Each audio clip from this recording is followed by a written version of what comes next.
क्या दोस्तों, स्वागत है आपका हमारे YouTube channel the pharma medicine में। दोस्तों, आज की वीडियो में हम आपको ऑन आर्नी 100 mg से जुड़ी सारी जानकारी अपने YouTube channel the pharma medicine पे देंगे और बताएंगे कि इसका उपयोग कहाँ पे किया जाता है, किस पेशेंट्स पे ऑन आर्नी 100 mg का उपयोग करते हैं, किन इंडिकेशंस में इसका उपयोग करते हैं, इसका ड्रग इंटरेक्शंस क्या है, डोजिंग क्या है, कॉस्टिंग क्या है, इसके कंपटीटर ब्रांड्स क्या हैं और इसका उपयोग करते समय हमें किन किन चीज़ों का ध्यान देना चाहिए।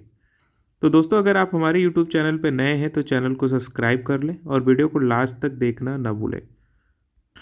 दोस्तों, ऑन आर्नी जो है वो यूएसबी प्राइवेट लिमिटेड द्वारा बनाई गई मेडिकेशन है जो कि ऑफ पेटेंट होने पर मार्केट्स में आपको डॉक्टर के प्रिस्क्रिप्शन पे ईजिली अवेलेबल है।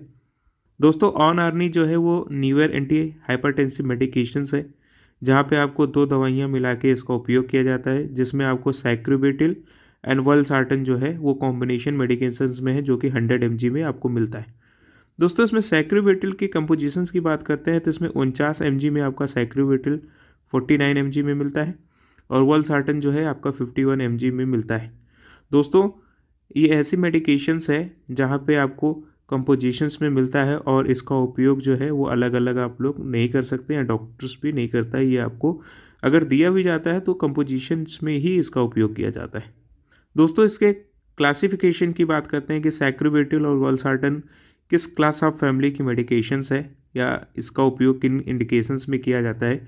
तो दोस्तों, सैक्रोबेटिल और वल्सार्टन जो है वो अलग अलग क्लास ऑफ फैमिली की मेडिकेशंस है जिसको हम लोग बोलते हैं एंटी हाइपरटेंसिव मेडिकेशंस।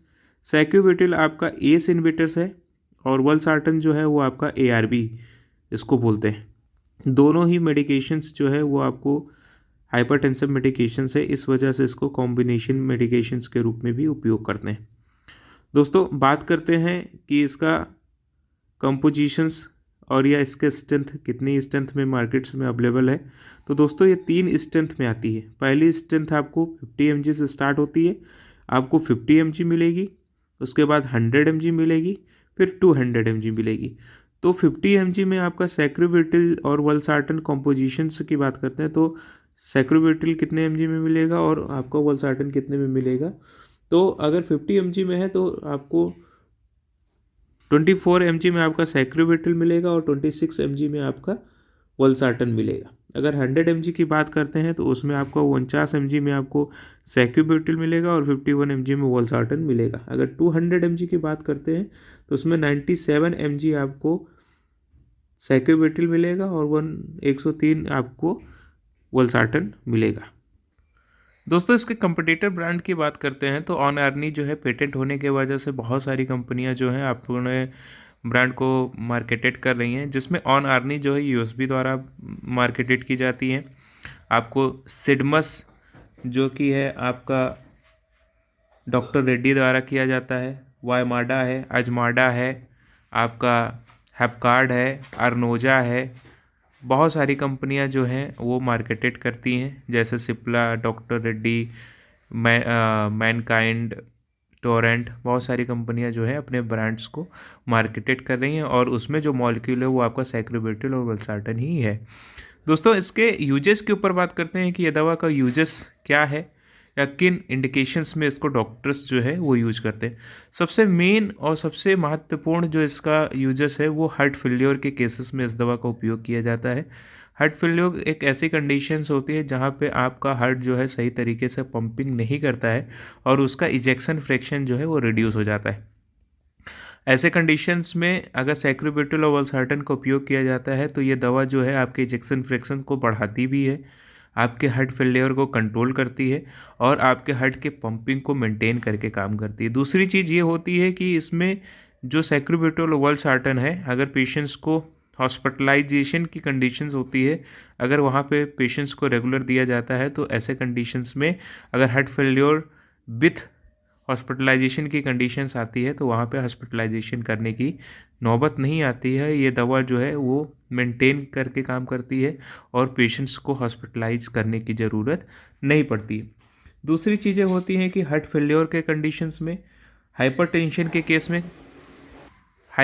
के केस में भी इसका उपयोग किया जाता है। उसके बाद में हार्ट अटैक के कंडीशंस में इसका उपयोग किया जाता है। डायबिटिक किडनी डिजीज़ में इसका उपयोग किया जाता है। लेकिन मेन जो प्रॉब्लम्स होती है वो आपका हार्ट फेल्योर में ही इसका उपयोग जो है वो किया जाता है।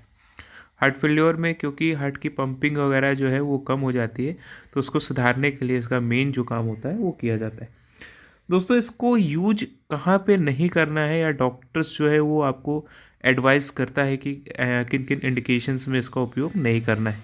आपका कहाँ पे इसका उपयोग नहीं करना है। पहली कंडीशंस होती हैं कि प्रेग्नेंट लेडीज़ में इसका उपयोग नहीं किया जाता है। दूसरी चीज़ है कि अगर आप पेशेंट्स को एस या एआरबी से एलर्जी है तो वहाँ पे इसका उपयोग डॉक्टर्स नहीं करते हैं। अगर आपको लो बीपी की प्रॉब्लम है तो वहाँ पे भी इसका उपयोग नहीं किया जाता है। अगर आपको लो शाल्ट की प्रॉब्लम्स है तो वहाँ पे इसका उपयोग नहीं किया जाता है। किसी तरीके का लीवर डिजीज हुआ है तो वहाँ पे आपको इसका उपयोग नहीं करना है, क्योंकि ऐसे कंडीशंस में ये आपको डॉक्टर्स जो है वो रिकमेंड नहीं करता है। दोस्तों, इसके कॉस्टिंग के ऊपर बात करते हैं तो ये 224 रुपये की एक स्ट्रिप मिलती है, जिसमें आपको 14 गोली मिलती है। 14 गोली का एक स्ट्रिप आता है, जिसकी कॉस्टिंग आपको 224 रुपये के करीब में है। बहुत सारी कंपनियां अपने अपने प्राइस के हिसाब से इसको लॉन्च की हैं। जो कि कंपनियों ने मार्केटेड किया है वो अपने हिसाब से इसको अपने प्राइस के हिसाब से मार्केटेड कर रही हैं, और डॉक्टर के प्रिस्क्रिप्शंस पे लोग इसको ख़रीद रहे हैं और इसका उपयोग कर रहे हैं। इसके बेटर रिजल्ट भी अपने ऊपर प्राप्त कर रहे हैं। तो दोस्तों, अगर आपको हमारी जानकारी अच्छी लगी हो तो चैनल को सब्सक्राइब करें, अपना प्यार देना ना भूलें और ज़्यादा से ज़्यादा लोगों को शेयर करें। Thank you so much for watching our video. Thank you so much.